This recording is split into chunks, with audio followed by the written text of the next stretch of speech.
The work of mission, by the grace of God, is for every believer.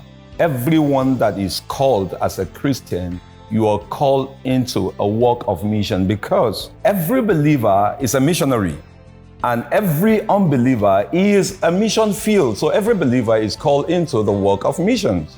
Mission involves several things. It involves going, it involves giving, it also involves praying. So as a believer, by the grace of God, if you are not going, you should be able to give.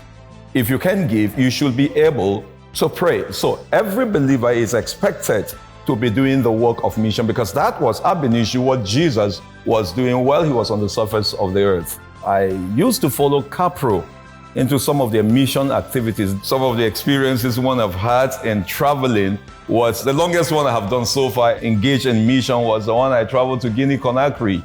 Now that was by road. I took 4 days, 4 nights plus some hours stretch journey from Abuja down to Guinea Conakry. And I saw the faithfulness of God. I mean, in some cases, I had to enjoy, donkey, it was fun. Also, sometimes 2019, immediately after our mission engagement in Kenya, I was coming back down to Nigeria. Immediately I got to Nigeria, I decided to go to an outreach in, Northeast. It was a very good experience. I had an engagement with herdsmen.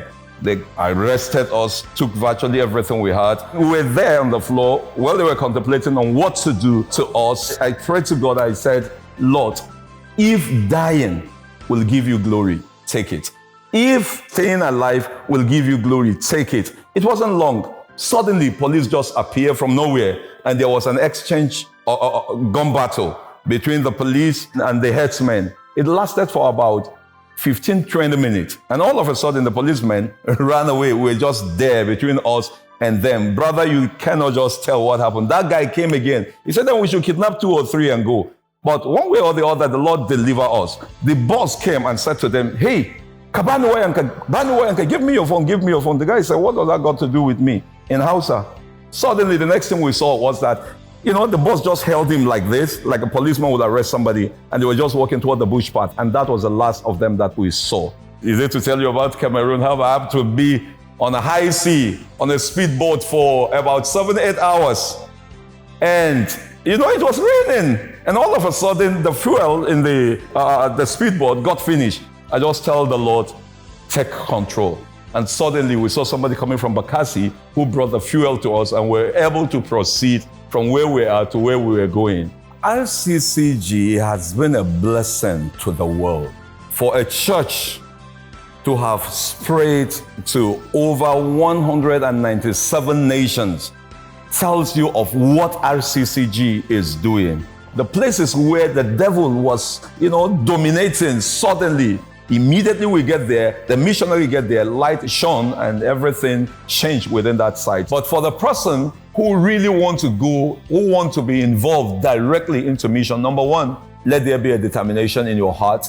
2, let the Holy Spirit indeed lead you, and then begin to pray to what God is laying in your heart to do. And I will just encourage you to do one thing. 1, try to visit a mission field. That will help you so that you don't just go in and all of a sudden you're almost trying to back out. I will try to encourage believers, please, to give towards mission work. Please, you can be of help to us. It could be new clothes. It could be fairly used clothes. It could be shoes, because some of them don't have these things.